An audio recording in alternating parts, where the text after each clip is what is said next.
우리 태양계는 사실 꽤 기괴한 장소입니다. 우리 인간들이 지금까지 설명하지 못한 기이한 현상들로 가득해요.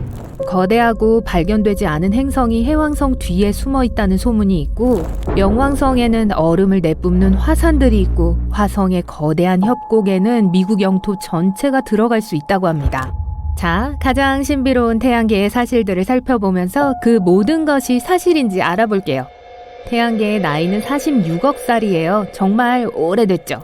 과학자들은 구할 수 있었던 가장 오래된 물질, 즉 운석을 연구함으로써 태양계의 나이를 알게 됐어요. 금성에서는 모자를 쓸 수 없을 거예요. 두 발로 서 있기도 힘들 거예요. 이 행성에서는 미친 듯이 바람이 불어요. 금성의 상층풍은 금성이 회전하는 속도보다 50배 더 빨리 불어요. 게다가 이 사나운 바람은 멈추지 않고 시간이 지남에 따라 더 강해지기도 해요. 어디론가 떠나고 싶으세요? 태양계를 떠나려면 지구에서 무려 177억 킬로미터를 여행해야 합니다. 구글 지도를 꼭 챙기세요. 아마도 메탄가스에 대해 들어본 적 있을 거예요. 화산 활동과 같은 자연적인 과정의 부산물이죠. 어쨌든 이 가스는 화성 대기의 일부일 뿐만 아니라 천문학자들을 끝없이 혼란스럽게 하는 것이기도 합니다. 문제는 화성에 있는 메탄의 양이 계속 변화하고 있는데 과학자들은 그것이 어디에서 오는 것인지 알 수 없다는 거예요. 화성에 생명체가 존재하는 걸까요? 여러분이 기억할지 모르겠지만 명왕성은 한때 행성이었지만 2006년에 이 칭호를 박탈당했습니다. 나중에 외행성으로 재분류되었어요. 명왕성에 대한 가장 예상치 못한 사실은 그 지름이 미국 영토의 너비보다 작다는 거예요. 직접 확인해 보세요. 서쪽 바다에서 동쪽 바다까지의 최대 거리는 약 4,344km예요. 명왕성의 경우 지름이 2,370km밖에 되지 않아요. 천왕성은 옆으로 누워 회전하는데 천문학자들은 왜 천왕성이 이렇게 특이한 위치를 선택했는지 전혀 모르고 있어요. 고대의 거대한 충돌이 원인일 수도 있지만 아직까지는 이론일 뿐이에요. 천왕성은 옆으로 누워있는 유일한 행성이에요. 태양은 엄청나게 거대해요. 증거가 필요하세요? 태양계 전체 질량의 99.86%를 태양 질량이 차지합니다. 태양은 수소와 헬륨으로 이루어져 있어요. 나머지 0.14%는 대부분 태양계의 8개 행성의 질량입니다. 지구가 태양계에서 유일하게 지각활동이 있는 행성이 아닐지도 몰라요. 천문학자들이 수성에서 절벽처럼 생긴 지형들을 발견했어요. 만약 그렇다면 지각활동이 수성의 급속한 축소의 원인일 수도 있어요. 우주에 관한 대부분의 공상과학 영화에서 주인공은 소행성대로 진입해서 우주선을 파괴할 듯 달려드는 위협적인 수많은 돌덩어리 사이를 요리조리 피합니다. 실망시켜서 미안하지만 그건 진짜와는 전혀 달라요. 천문학자들이 알고 있는 유일한 소행성대는 화성과 목성 사이에 위치해 있어요. 이 지역에는 수천 개의 소행성이 있지만 서로 너무 멀리 떨어져 있어서 충돌 가능성은 거의 없습니다. 해왕성의 궤도 뒤에는 거대한 얼음 물체들로 가득 찬 신비한 카이퍼 벨트가 있습니다. 하지만 이 구조에서 가장 특이한 사실은 화성의 먼지 폭풍은 정말 엄청날 수 있어요. 특히 여름 동안 붉은 행성의 남반구를 쏜살같이 지나가요. 이러한 폭풍은 2022년 1월에 일어났던 것처럼 커져서 행성의 넓은 지역을 둘러쌀 수 있어요. 그러다가 모래 폭풍이 미국 면적의 거의 2배가 되는 영역을 뒤덮었어요. 우리가 화성에 보낸 로봇 중 하나를 사라지게 만든 게 이런 걸 수 있을까요? 화성의 대기와 기후는 혹독해요. 대부분 강한 바람이 불고 평균 기온이 섭씨 영하 63도인 사막이죠. 겨울 동안 극지방은 섭씨 영하 140도까지 떨어져요. 착륙선은 이러한 조건을 견딜 수 있도록 특별히 장비를 갖추고 엄청 견고해야 해요. 하지만 연구원들은 비글 2호가 붉은 행성으로의 어려운 여행을 감당할 수 있을 거라고 생각했죠. 2003년 6월 2일 한 연구팀이 우주로 보내려고 했던 개척용 로봇 중 하나를 준비했어요. 이것은 비글 2호라고 불리는 작고 컴팩트한 착륙선이었어요. 이것의 임무는 화성에 착륙하여 세계가 지금 수십 년 동안 적극적으로 탐사 중인 붉은 행성의 생명체를 찾는 것이었어요. 착륙은 12월 25일이었지만 신호가 안 왔어요. 팀은 우주선과 접촉하려고 노력했어요. 하지만 어느 순간 다 할 수 없다는 걸 받아들여야 했어요. 어떤 사람들은 결국 착륙이 너무 어렵고 복잡해서 착륙선이 추락했을 거라고 생각했어요. 하지만 어떠한 기술적 오류는 발견하지 못했죠. 또 다른 사람들은 착륙선이 자기 낙하산에 얽혀 화성의 표면으로 떨어졌을지도 모른다는 이론을 냈죠. 어느 쪽이든 비글 2호는 실종된 걸로 간주되었어요. 나사가 실종된 착륙선의 잔해일 수도 있는 사진을 찍은 2015년까지 말이죠. 그냥 부서진 파편만이 아니었는데 부품들이 사실 손상되지 않은 것처럼 보였어요. 착륙선의 잔해는 착륙 예정 지점으로부터 약 5km 떨어진 곳에서 태양 전지판이 부분적으로 배치된 채 있었어요. 보아하니 비글 2호는 성공적으로 착륙했지만 라디오 안테나가 차단되었던 것 같아요. 그래서 연구원들이 지구에서 통제하거나 통신할 수 없었던 거예요. 하지만 아무도 왜 그런 일이 일어났는지는 정확히 알지 못해요. 화성에 있는 얼굴을 들어본 적이 있나요?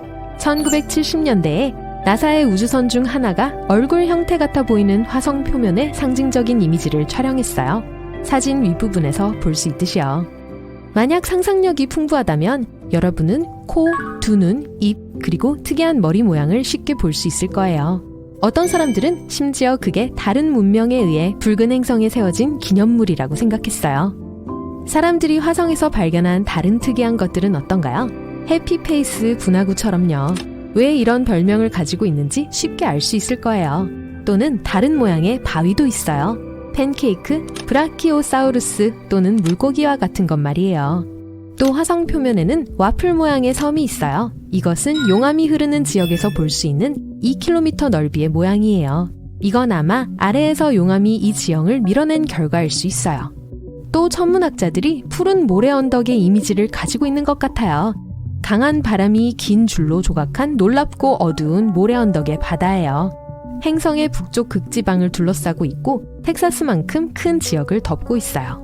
붉은 행성은 보통 갈색 모래 언덕으로 알려져 있기 때문에 이것들은 확실히 놀라웠어요. 하지만 사실 파란 게 아니에요. 한번 보려고 화성에 지금 바로 갈 수 있다면 이 모래 언덕들이 나머지 부분들처럼 갈색과 주황색으로 보이는 걸 볼 수 있을 거예요. 그리고 그 사진은 적외선 촬영 이미지예요. 과학자들은 종종 그 차이를 강조하기 위해 적외선 촬영을 사용해요. 예를 들어 여기서는 깊이의 차이예요. 또 화성에서 가장 큰 계곡은 너무 커서 우리의 그랜드 캐니언을 아침 식사로 먹을 수 있어요. 이것은 마리너 계곡이라고 불리는 4,000km 길이의 매력적인 협곡 시스템이에요. 그리고 그랜드 캐니언의 10배 이상 길어요. 만약 이 화성 협곡을 쭉 펼 수 있다면 미국 전체 해안에서 해안까지 닿을 거예요. 화성에는 활발한 판 구조가 있지 않기 때문에 이 협곡이 어떻게 형성되었는지 아무도 확실히 몰라요. 한 이론에서 화성의 반대편에 위치한 올림푸스 몬스를 포함하고 있는 화산 산맥이 이 행성의 반대편에서 지각을 구부려지게 했다고 해요. 이 강력한 힘은 화성 지각의 균열을 일으켰을 뿐만 아니라 표면 아래에 있는 엄청난 양의 물을 활성화시켰어요. 이 물이 흘러나와 바위를 깎아냈어요.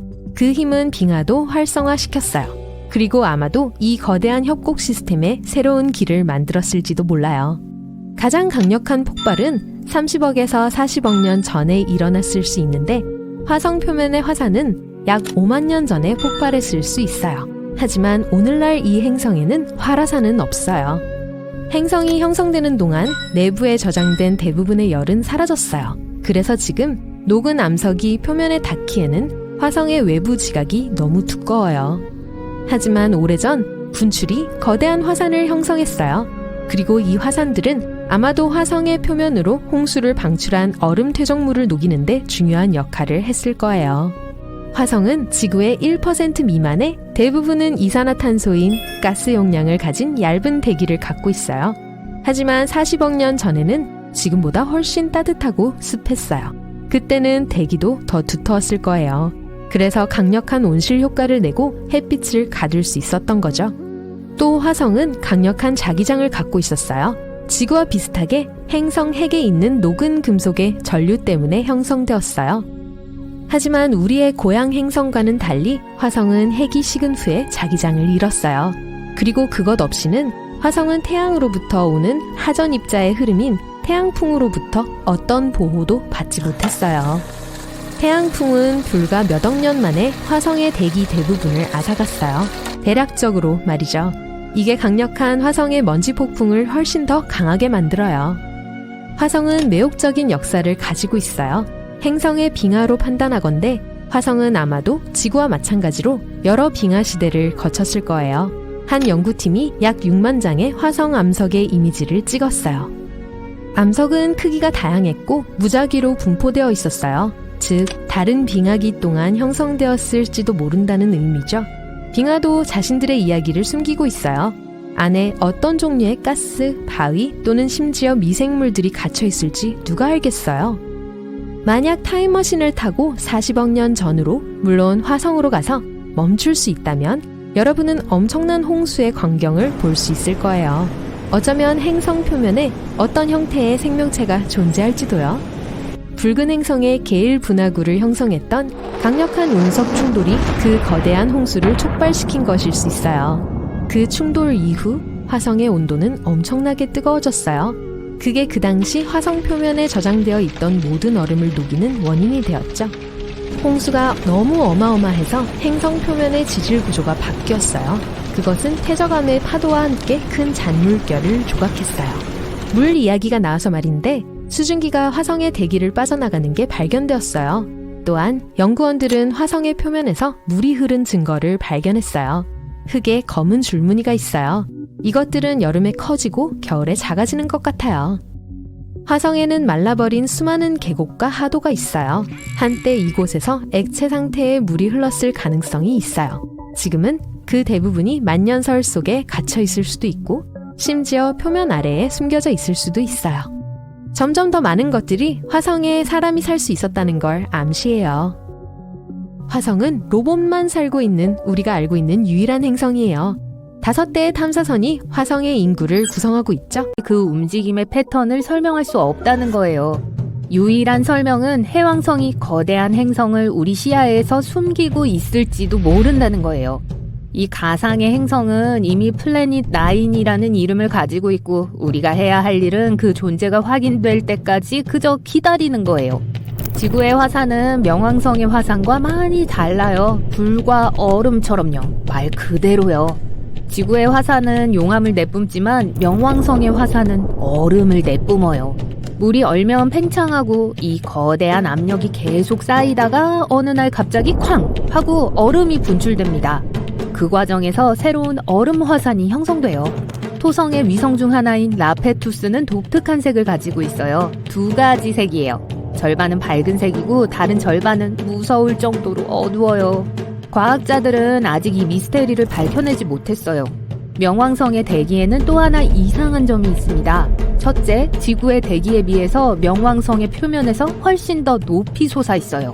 게다가 명왕성의 대기는 20개 이상의 층을 가지고 있고 모두 매우 춥고 매우 응축되어 있습니다. 우리는 태양 안에 살아요. 아니요, 우리가 약 1억 5천만 킬로미터 떨어져 있는 붉고 뜨거운 불덩어리 안에 산다는 건 아니에요. 태양의 대기는 눈에 보이는 표면 너머까지 멀리 뻗어 있습니다. 그리고 우리 지구는 그 범위 안에 위치해요. 사실 북극광과 남극광 같은 숨막히는 빛의 장관을 만들어낸 것은 바로 태양풍의 돌풍이에요. 목성의 바다는 태양계의 다른 행성들보다 큽니다. 잠깐만요. 우리가 생각하는 그런 바다가 아니에요. 목성에 있는 바다는 물로 만들어지지 않았어요. 이 매혹적인 바다는 금속 수소로 구성되어 있고 그 깊이는 놀랍게도 4225km에 달합니다. 이건 지구의 둘레와 거의 비슷해요. 태양의 대기는 표면보다 더 뜨겁습니다. 태양 표면의 온도는 5538도에 달하는 반면 상부 대기는 수백만 도까지 가열돼요. 과학자들은 태양의 열 폭발이 이 독특한 현상과 관련이 있을지도 모른다고 생각하고 있습니다. 사람들은 1600년대에 아름다운 토성의 고리에 대해 알게 되었습니다. 하지만 최근에서야 토성만이 고리형 행성이 아니라는 것이 명백해졌어요. 천왕성, 해왕성, 목성과 같은 모든 거대한 가스 행성들이 고리를 가지고 있지만 얇아서 거의 볼 수 없습니다. 화성, 금성, 지구의 경우 암석 물질로 만들어져 있고 고리가 전혀 없어요. 태양계는 우리 은하에만 있는 게 아니에요. 우리가 살고 있는 은하에는 약 1000억 개의 태양계가 있습니다. 게다가 우리 은하가 우주에서 유일한 은하가 아니라는 사실을 고려하면 우주 전체는 어떨까요? 여기 지구에서 언제든지 화성에서 온 바위를 만날 수 있어요. 과학자들이 사하라 사막, 남극, 그리고 지구의 다른 곳에서 발견된 운석의 화학 성분을 분석한 후 그것들이 화성에서 유래했다는 충격적인 결론에 도달했습니다. 수성이 태양과 가장 가까운 행성이기 때문에 많은 사람들은 수성이 가장 뜨거울 거라고 추측해요. 사실 금성은 수성보다 태양에서 약 4,830만 킬로미터 더 멀리 떨어져 있지만 훨씬 더 뜨거워요. 문제는 금성이 지구보다 100배 더 밀도가 높은 엄청나게 두꺼운 대기를 가지고 있다는 거예요. 게다가 이 대기는 거의 전부가 온실가스라고도 알려진 이산화탄소로 구성되어 있어요. 이러한 요인들로 인해 금성의 온도는 무려 468도까지 올라갑니다. 납을 녹일 정도로 뜨거워요. 수성의 경우 최고 온도는 427도에 불과해요. 목성의 위성 이오는 표면에 있는 수백 개의 연기나는 화산들로 인해 끝없는 혼돈 속에 존재합니다. 만약 이곳을 방문한다면 이오 대기로도 빛이 솟는 화산 연기를 볼 수 있을 거예요. 태양계 전체에서 가장 거대한 화산은 화성에 있습니다. 적어도 우리가 알고 있는 중에서요. 비가 정말 억수로 쏟아지고 있어요. 근데 하늘에서 떨어지는 게 꽤나 예상치 못한 것일 수 있어요. 자, 여기 몇 가지 예가 있어요. 텍사스주 텍사카나의 주민들은 한때 이슬비와 물고기 소나기가 내렸어요. 바다로 낚시하러 갈 필요가 없어요. 말 그대로 물고기가 머리 위로 떨어져요. 사실 동물비는 드문 일이 아니에요. 지구의 다양한 지역에서 발생하는 용오름이나 상승 물기둥들은 가끔 작은 생명체들을 함께 날라요. 그런 건 개, 개구리 또는 진짜 물고기일 수 있어요. 용오름은 일반적으로 물을 집어 올려 물의 표면과 구름을 연결할 때까지 크기가 커지는 회오리 바람이에요. 수면 가까이에 사는 몸무게가 가벼운 동물들은 종종 소용돌이에 휘말려 위로 올라가거나 멀리 떠내려가요. 뇌오구름은 용오름의 변함없는 동반자이기도 하죠. 폭풍이 육지에 도달하면 새로운 에너지를 얻을 곳이 없어지면서 속도가 느려지기 시작해요. 천천히 가라앉으면서 기압이 떨어지고 뇌우는 그 안에 있던 불운한 작은 동물들, 물고기들과 함께 물을 방출해요. 가끔 위에 추위로부터 얼은 개구리 몇 마리일 수도 있지만 다른 때에는 수백 또는 수천 마리의 생물들이 땅에 비로 내릴 수도 있어요. 훨씬 더 특이한 비가 한때 워싱턴주 오크빌에서 일어났는데 아직도 누군가가 설명해주기를 기다리고 있어요. 비구름은 완벽히 정상으로 보였지만 여기서 방출된 비는 전혀 정상적이지 않았어요. 반투명 젤리 같은 덩어리가 마을에 떨어졌고 총 면적은 약 52평방킬로미터였어요. 각각은 쌀 한 톨보다 크지 않았어요. 이 빗방울들을 연구한 연구원들은 이 끈적끈적한 덩어리에 인간의 백혈구가 들어있었다고 주장했어요. 어떤 사람들은 그게 증발한 해파리가 비가 된 것이라고 믿거나 상업용 비행기에서 나오는 폐기물이라고 믿었어요. 자, 이런 종류의 비는 제가 언젠가 보고 싶은 거예요. 돈소나기요. 이런 한 사건이 독일의 작은 마을에서 일어났어요. 한 여성이 운전을 하고 있었는데 갑자기 하늘에서 지폐가 소용돌이치면서 내려오는 걸 보고 브레이크를 밟았어요. 그녀는 차 밖으로 나왔고 나중에 말하길 꽤나 많은 돈을 주었었고 그 후에 책임감 있는 시민이라면 누구나 그렇듯 그걸 경찰에 넘겼다고 했죠. 이상하게도 경찰관들이 그녀와 함께 현장에 돌아갔을 땐 그녀가 모든 현금을 다 모을 수 없었다고 주장했지만 더 이상 현금을 찾을 수 없었어요. 이 사건에 대한 설명은 아직 없지만 확실히 용오름이 이런 일을 일으킨 건 아닐 거예요. 꽤나 불쾌한 종류의 비가 1876년 켄터키의 올림피아 스프링스에서 일어났어요. 이것도 아주 국지적인 것이었죠. 크라우치 부인은 집 밖에서 비누를 만들고 있었는데 그때 생고기 조각들이 갑자기 하늘에서 자기 주변으로 떨어지기 시작했다고 했어요. 그 덩어리들 중 어떤 건 직경이 7.5cm가 넘는 꽤나 큰 거였어요. 현지 신문에서 익명으로 남고 싶어하는 사람 2명이 그 고기의 맛을 보았고 그게 양고기 또는 사슴고기라는 결론을 내렸다고 했죠. 몇 달 후 과학자들은 이 이상한 사건 뒤의 진실을 알아내기로 결심했어요. 연구원 중 한 사람이 가장 합리적인 결론을 내릴 때까지 아주 열띤 토론이 벌어졌었죠. 고기 비는 그 당시 마을 위를 날아다니는 독수리들 때문에 발생한 게 틀림없다고요. 이 새들은 종종 방어 메커니즘 또는 더 빨리 날기 위해 몸을 더 가볍게 만들려고 비행 도중에 음식을 토해요. 그리고 불행하게도 그 일이 크라우치 부인집 바로 위에서 일어난 거죠. 2022년 5월 중순, 인도의 몇몇 마을에 전혀 먹을 수 없고 그에 맞먹는 불길한 게 비로 내렸어요. 거대한 검은색과 은색 금속공이 하늘에서 떨어지기 시작했는데 첫 번째 공은 무게가 6.8kg이 넘었어요. 그것들이 땅에 곤두박질 치면서 근처 들판에 조각조각 흙 뿌려지는 걸 놀란 주민들이 충격 속에서 바라보았어요. 비슷한 공들이 나중에 다른 두 이웃 마을에 떨어졌어요. 다행히도 아무도 이 이상한 금속비가 내리는 동안 다치지 않았지만 여전히 문제였죠. 우리는 지구에 있고 여기서는 보통 빗물이 내리니까 말이에요. 지역 당국은 그게 무슨 일인지 정확하게 알지 못했지만 천문학자들은 곧 그게 태양은 평균 크기의 항성이에요. 그럼에도 130만 개의 지구가 들어갈 수 있어요. 이 항성은 또 우리 행성보다 33만 3천 배 더 무거워요. 나사는 행성의 대기에 의해 생성된 전파를 들을 수 있는 소리로 바꿨어요. 그렇게 해서 천문학자들은 해왕성이 바다의 파도처럼 들리고 목성은 물속에 있는 것처럼 들리고 토성의 소리는 공포영화의 배경음악과 비슷하다는 걸 알아냈어요. 여기 지구는 비밥 재즈 소리예요. 아니요, 이건 제가 지어낸 거예요. 태양의 표면은 타는 듯이 뜨겁지만 번개는 5배 더 뜨거워요. 지구는 매초 100개의 번개를 맞는데 하루에 800만 번, 1년이면 약 30억 개의 번개가 되어 충격적이네요. 만약 언젠가 여러분이 달에 가서 갓 생겨난 듯한 발자국을 보게 된다 해도 그게 다른 누군가와 있다는 의미는 아니에요. 달에는 대기가 없기 때문에 발자국이나 비슷한 흔적들이 100만 년 동안 머무를 수 있어요. 바람도 또 그 발자국을 천천히 지울 수 있는 산들바람도 없죠. 천문학자들은 우리가 우주에서 본 것 중 가장 큰 구멍을 발견했어요. 10억 광년을 가로지르는 거대한 공허예요. 우연히 발견했죠. 연구팀원 중 한 명이 약간 지루해했고 냉점의 방향에 일이 어떻게 진행되고 있는지 확인하고 싶어 했죠. 이건 우주 마이크로파 배경 지도에 나타난 이상현상이고 줄여서 CMB라고 해요. 이것은 다양한 방향으로 우리 행성에 떨어지는 희미한 빛이며 우주를 채워요. 빅뱅 이후에 발생한 잔광으로 거의 140억 년 동안 우주를 비추고 있어요.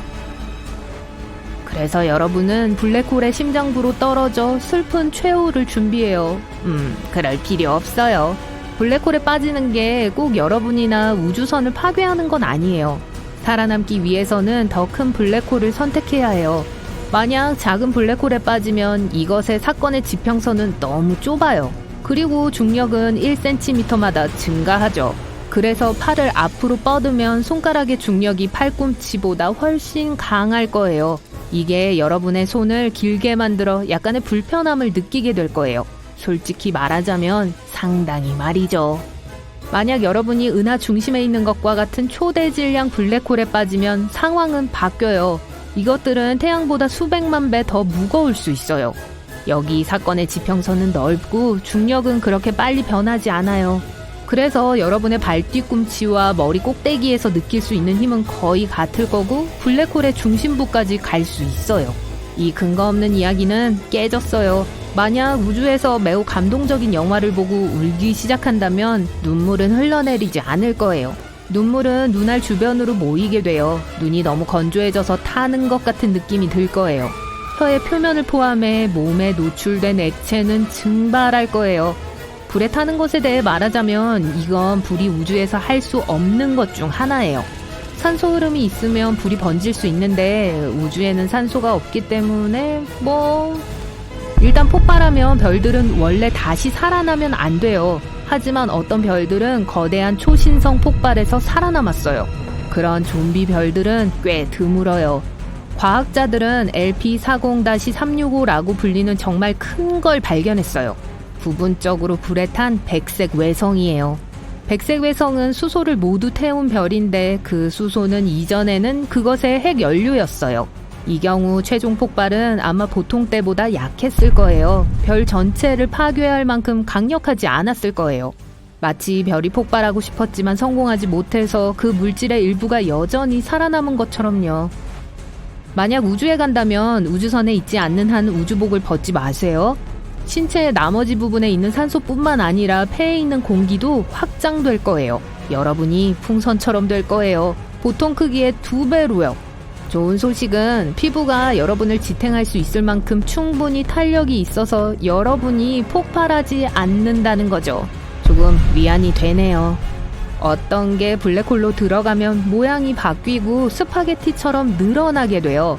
이건 중력이 물체를 한 방향으로 느리려고 하지만 동시에 다른 방향으로 꽉 쥐어짜고 있기 때문에 일어나요. 파스타의 역설처럼요. 말 나온 김에 원자 하나만큼 큰 블랙홀은 엄청나게 큰 산만한 질량을 갖고 있어요. 은하수의 중심에 궁수자리 A라고 불리는 게 있어요. 수십억 태양과 비슷한 질량을 갖고 있죠. 하지만 다행히도 우리에게서 멀리 떨어져 있어요. 만약 소행성이 큰 굉음을 일으켰다 해도 결코 그 큰 소리를 들을 수 없을 거예요. 네, 우리는 영화에서 종종 우주선과 우주에서의 전투 소리를 듣지만 그건 근거가 없어요. 소리는 분자의 진동 때문에 퍼지는 파동이에요. 한 사람이 여러분에게 몇 미터 떨어진 곳에서 박수를 쳐요.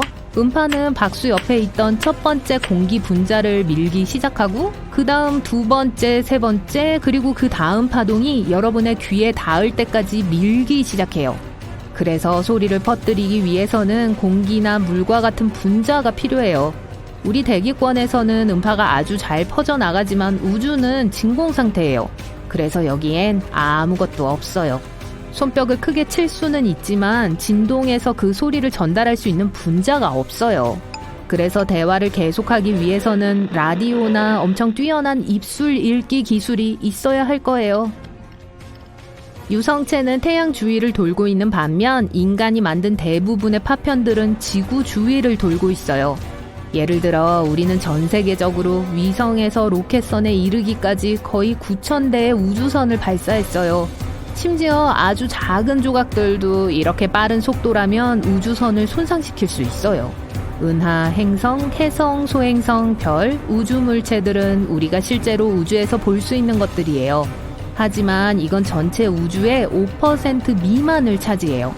우주에서 가장 큰 미스테리 중 하나인 암흑물질은 아직 우리 눈에 보이지 않는 우주의 모든 질량을 부르는 이름이에요. 그리고 엄청 많은데 우주의 25%를 차지할 수도 있어요.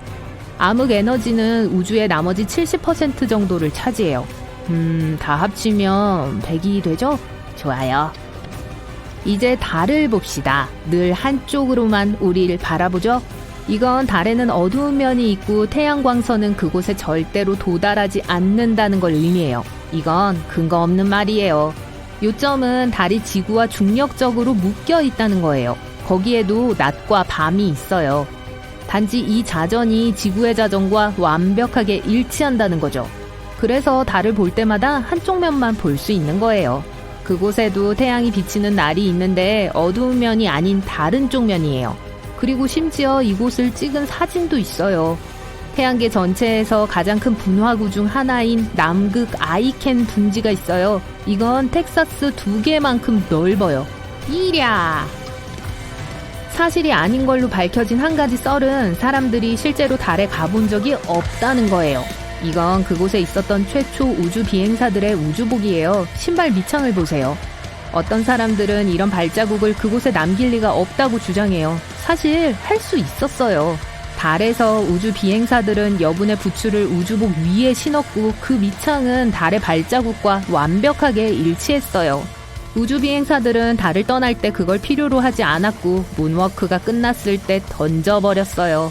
거기에 많은 물건들도 남겼어요. 심지어 무게를 줄이기 위해 달 착륙선의 팔걸이도 버렸어요.